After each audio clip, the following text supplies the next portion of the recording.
तो रॉ में हमें जो सेगमेंट देखने मिला, जो रैंडी ऑर्टन ने आर क्यों लगाया जॉन सीना को, उस पूरे सेगमेंट को अच्छी तरीके से इस वीडियो में अच्छे से डिस्कस करूंगा और एक्सप्लेन करूंगा। सो हेलो रेसलिंग फैंस, तो मेरा नाम है एके और आपका स्वागत है अपने चैनल रेसल न्यूज में। तो जॉन सीना यहाँ पर आते हैं, किक ऑफ करते हैं रॉ को और यहाँ देखने मिलता है जॉन सीना अपनी पुरानी ब्लैक थीम के साथ ही हैं और आते ही उनका स्वागत किया जाता है पटाखों के साथ, जो कि बहुत देर तक फूटते हैं क्योंकि वो 17 टाइम चैंपियन बन चुके हैं। फिर उसके बाद हमें देखने मिलता है जॉन सीना एक रिंग अनाउंसर को बुलाते हैं और बोलते हैं कि तूने जिस तरीके से मेरे को अनाउंस किया वो बहुत ही ज्यादा डिसरिस्पेक्टफुल है, ये चिट में लिखा होता है। और जो पकड़ाते हैं जॉन सीना उनको, फिर वो वापस से अनाउंस करते हैं, ladies and gentleman please welcome the greatest of all time, जो हमें अपनी प्रेजेंस से ग्रेस कर रहे हैं और फाइनल टाइम यहाँ लॉस वेगस में है। और नेवर सीन 17 भी बोलते हैं, फिर वो यू कैन सी मी करते हैं जॉन सीना। फिर उसके बाद वो बोलते हैं John Cena the last real champion, और ये करके अच्छे से अनाउंस करते हैं और जॉन सीना फिर यहाँ पर खुश होते हैं और फिर भेज देते हैं। फिर उसके बाद जॉन सीना अपना जो प्रोमो है वो कट करना स्टार्ट करते हैं। तो जॉन सीना यहाँ पर प्रोमो की स्टार्ट करते हैं, बोलते हैं फर्स्ट लाइन इनकी होती है विनर्स मेक हिस्ट्री, और फिर उसके बाद बताते कि कैसे जितने भी लोग यहाँ पर तुम लोग बैठो, तुम लोग वर्थ ही नहीं हो कि मैं तुम्हें माफ करूं, क्योंकि तुमने पिछले फ्राइडे यहाँ मेरे को बुली किया था और अभी मैं ये टाइटल बांध के आया हूँ अपने वेस्ट पे, तो तुम्हें लग रहा होगा कि मैं तुम्हें माफ कर दूंगा, ऐसा नहीं होने वाला। फिर वो बोलते हैं कि ऐसे फंक्शनल रिलेशनशिप वर्क नहीं करता है। फिर उसके बाद वहाँ एक बंदा बैठा तो उनसे पूछते हैं कि तुम ऐसे वाइफ को अपने यहाँ पर रिलेशनशिप वर्क करता तुम्हारा बताओ। फिर एक बार वहाँ पेरेंट बैठा तो उनको बोलते हैं तुम ऐसे बच्चे को ट्रीट करते हो, ऐसे रिलेशनशिप वर्क करता है नहीं, तो वो ऐसा समझा रहे होते हैं। फिर उसके बाद वो बोलते हैं कि कैसे तुम लोग यहाँ अच्छे मूड में आए हो पर मेरे को फर्क नहीं पड़ता, तुम लोग जाके नर्क में जाओ, तुम लोग नर्क में जाके मरो, ऐसा बोलते स्ट्रेट अब गो टू हेल्थ। और ऐसा करने के बाद फिर वो बोलते हैं कि एवरी वन ऑफ यू, जितने भी लोग तुम लोग यहाँ पर बैठे हो, तुम लोगों को यहाँ मेरे को अपॉलॉजी करनी चाहिए, मुझे सब माफ़ी मांगनी चाहिए और यहाँ पर तुम लोगों में उतनी हिम्मत नहीं है। फिर उसके बाद वो बोलते हैं हाँ तुम लोग ये नॉइस मचाते रहो, क्योंकि यही तुम हमेशा से करते आए हो मंडे नाइट रॉ पे, ताकि तुम इस चीज़ को हाईजैक कर सको, इस शो को हाईजैक कर सको। और उसके बाद जो चीज़ होती है वो और भी खतरनाक होती है। यहाँ पर वी आर सॉरी की चैंट्स लगते हैं पूरे क्राउड के तरफ से, बहुत ही लाउड, और यहाँ जॉन सीना को भी एक्सपेक्ट नहीं होगा, हमने खुद नहीं किया था कि ऐसा होगा। फिर वो यहाँ वी आर सॉरी के यहाँ चैंट्स लगते हैं। फिर वो बोलते हैं कि कैसे ये जो तुम लोग जितने भी लोग यहाँ टीवी पे देख रहे हो, जो ये लोग चैंट कर रहे हैं वो ये कर रहे हैं कि वी आर सॉरी, वो बताते हैं, वो फ्लेक्स कर रहे होते हैं इस बात को। फिर वो बोलते हैं कि कैसे मैं तुम्हें एक क्विक ओवर देना चाहता हूँ कि जितने भी लोग तुम लोग यहाँ पर बैठो, तुम लोग यहाँ पर सॉरी फील नहीं कर रहे हो, और मैं स्लोएस्ट स्टोरी सुन रहा हूँ तुमसे, या फिर लो लाइफ स्टोरी सुन रहा हूँ तुम सबसे पहली बार। और फिर उसके बाद हमें बोलते हैं कि तुम लोग मेरे लिए कुछ भी मैटर नहीं करते, तुम लोग मेरे लिए कोई भी मीन नहीं करते। और उसके बाद यहाँ क्राउड चेंज हो जाता है, भाई इतना भाव दे दिया था क्राउड ने तो अब इतना क्यों देगा। फिर उसके बाद एसहोल के चैंट्स लगते हैं, जिस चीज़ से जॉन सीना बहुत ज़्यादा खुश होते हैं और इसी चीज़ से खुश होना चाहते हैं क्योंकि वो हील वर्क कर रहे हैं। तो फिर उसके बाद हमें देखने मिलता है कि मैं एक एनस हूँ, ऐसा करके वो कॉल आउट कर देते हैं अपने आप को। फिर वो बोलते हैं पर तुम लोग यहाँ पर ग्रुप ऑफ इडियट्स हो। फिर बताते कि कैसे जो पिछले 25 साल में तुम लोगों ने ये चीज़ मेरे लिए बहुत ही ज़्यादा वर्स्ट बनाई है, बहुत ही बकवास की है, और तुम लोग हमेशा यहाँ पर क्या सोचते हो कि तुम्हें यहाँ पर मेरा शॉट मिला, तुम हमेशा मेरे बैकअप के लिए रहते हो। पर मैं एक चीज़ बताऊँ कि तुम लोग मेरे को कभी भी क्रैक नहीं करने वाले हो, और तुम लोग अभी तो बिल्कुल भी नहीं करने वाले हो। और उसके बाद फिर बताते हैं कि कैसे जितने भी तुम लोग यहाँ पर हो, जितने भी तुम यहाँ पर वॉइस निकाल रहे हो, ये सारी बकवास है और तुम लोग मेरे लिए कुछ भी मैटर नहीं करते। चलो फिर एक चीज़ के बारे में बात करते हैं जो सबके लिए यहाँ पर मैटर करती है,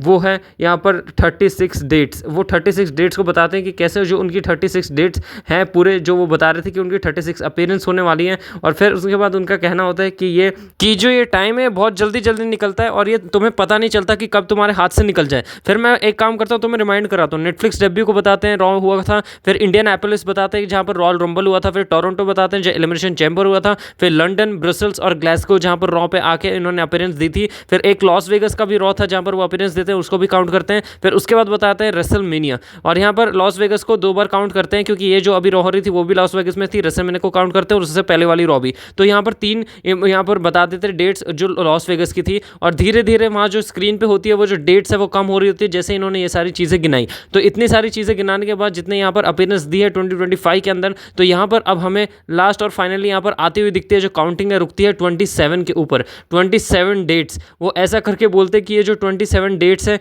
ये 27 अपीयरेंस है मेरी जो बची हुई हैं अभी फ़िलहाल के लिए, और बाकी ये ज़रूरी नहीं है कि मैं 27 डेट्स पे आके यहाँ पर रेसल करूँ, क्योंकि तुम लोग खुद कहते हो कि मैं रेसल नहीं कर सकता, मैं बस शो अप करूँगा, आऊँगा और जो अभी कर रहा हूँ वही करके यहाँ पर चले जाऊँगा, ऐसा कहना होता है उनका। फिर उसके बाद बोलते हैं जब ये 27-0 पर हिट हो जाएगा तो उसके बाद में रेसलिंग की टाइमलाइन है वो स्टॉप हो जाएगी, और फिर उसके बाद बोलते हैं कि मैं तुम्हारी तरह स्टूपिड नहीं हूँ, मेरे को पता है कोई अलग रॉ आएगा। फिर उसके बाद वहाँ डिसाइड होगा अनदर चैंपियन, और उसके बाद फिर वो बोलते हैं कि कैसे जो ये जो टाइटल है ये हेल्ड की है ब्रूनो समार्टिनो ने रोमन रेंस की 1000 डेज को भी वो याद दिलाते हैं। फिर उसके बाद वो शिकागो में जब सीएम पंक लेके चले जाते हैं टाइटल, फिर वो triple H, HBK, Shawn Michaels, फिर स्टोन को स्टीव ऑस्टिन, सबका नाम लेते बोलते कि इन सब ने ये जो टाइटल है होल्ड किए और मैं लास्ट रियल चैंपियन होने वाला हूँ पूरे WWE का। और उसके बाद वो बोलते हैं कि ये जो हार्ड वर्क था ये बस इतना था कि मैं यहाँ पर जो ये चैंपियनशिप है वो लूँ, उसके बाद तो सारी चीज़ें ईजी है एक कैट वॉक की तरह। और उसके बाद वो बोलते हैं कि कैसे मैं जो तुम्हारे पॉपेट की तरह तुम्हारे साथ खेलता हूँ वैसे ही खेलता रहूँगा। और उसके बाद बताते हैं कि जो बेस्ट चांस है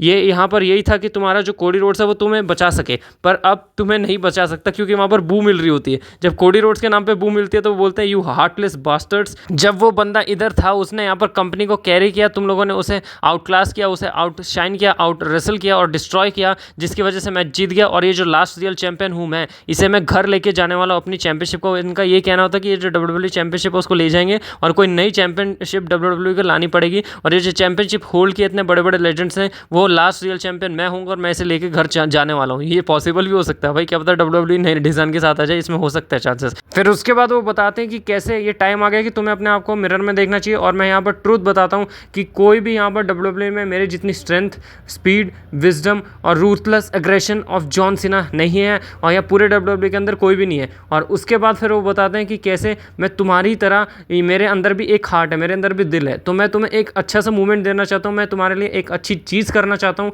और यहाँ पर सब लोग अपने कैमरा निकाल लो। और जब भी उन्होंने बोला कैमरा निकाल लो तो यहाँ थोड़ा जूम आउट होता है कैमरा, मतलब। और फिर उसके बाद देखने मिलता है सारे बंदों ने यहाँ पर फ़ोन निकाल लिया धीरे धीरे। वो बढ़िया मूवमेंट लगता है जब उन्होंने बोला कैमरा निकालने को। फिर उन्होंने सबने कैमरा निकाल लिया। फिर वो बोलते हैं कि तुम लोग इस चीज़ को बहुत ही टाइम तक याद रखने वाले हो और तुम लोग इस चीज़ को अच्छे से याद रखोगे। और फिर उसके बाद बोलते हैं कि तुम लोग ये एक काम करना कि इसकी एक बहुत ही बढ़िया वाली पिक्चर लेना, क्योंकि ये लास्ट रियल चैंपियन होने वाला है। और ये चीज़ बोलते ही जो जॉन सीना है वो जो चैंपियनशिप है उसको हवा में रेस करते हैं, और जो क्राउड होता है बहुत ही अच्छी तरीके से चीयर करता है। पर जो चीयर है वो और भी ज़्यादा पॉप में बदल जाता है जब पीछे हमें और कोई देखने नहीं, अपने वाइपर द रैंडी ऑर्टन देखने मिलते हैं। यहाँ जो जॉन सीना है वो बहुत ही ज़्यादा खुश होते हैं, हमें देखने मिलते हैं लास्ट रियल चैंपियन बोल के। पर जो रैंडी ऑर्टन है बहुत ही अच्छी तरीके से रेडी होते हैं, वो यहाँ पर द वाइपर स्ट्राइक करने के लिए बिल्कुल ही रेडी होता है। और जब भी यहाँ पर हमें देखने मिलता है जो जॉन सीना वो यहाँ पर पीछे मुड़ते हैं, उनका सबसे पहला वर्ड निकलता है शिट, और वो माइक पे सुनाई देता है, सबको आसानी से सुनाई देता है। बहुत ही फनी मूवमेंट था कि जॉन सीना शिट बोलते हैं और उसके बाद आरके खा लेते हैं रैंडी ऑर्टन से। और रैंडी ऑर्टन पूरी बुरी तरीके से यहाँ पर बहुत ही गुस्से में होता है, बहुत ही अच्छी तरीके से जो वाइपर स्ट्राइक कर चुका था,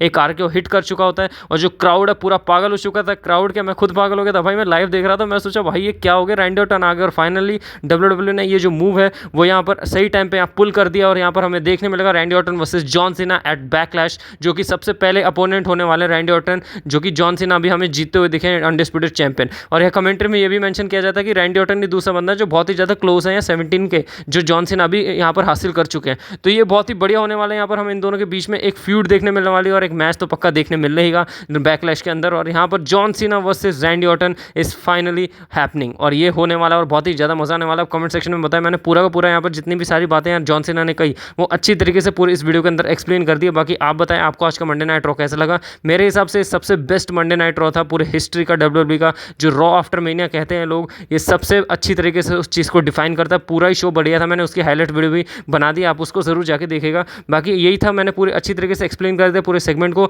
और जो शो की हाईलाइट्स है वो भी आप एक बार जरूर जाके देखेगा। और ये जो आप सामने देख रहे हैं John Cena versus Randy Orton, ये फाइनली हमें देखने मिलने वाला है। और इसका पोस्टर कुछ ही दिनों में हमें यहाँ पर आता हुआ दिखेगा, क्या पता अगले स्मैकडाउन में आ जाए, जहाँ हमें शायद जॉन सीना के साथ साथ रैंडी ऑर्टन भी देखने मिलने वाले हैं। और ये जो पिक्चर है ये क्या पता रियल बन जाए, हमें देखने मिल सकता है, क्या पता रैंडी ऑर्टन चैंपियन बन जाए बैकलैश में। तो इसके बारे में बहुत सारी बातें करने लायक है, अपडेट वाली वीडियो में और भी बात करेंगे। तब तक के लिए रेसलिंग फैंस आप इस चीज़ को एंजॉय करें। मैंने कहा था रेसलमेनिया 41 के बाद भी बहुत WWE हॉट रहने वाला है, ऐसा पहला रेसलमेनिया होगा जिसके बाद WWE और भी ज़्यादा बढ़िया होने वाला है। तो ये बहुत ही ज़्यादा बढ़िया बढ़िया चीज़ें होने वाली है। आप चैनल को सब्सक्राइब करें, यहाँ पर बढ़िया चीज़ें आपको मिलने वाली है।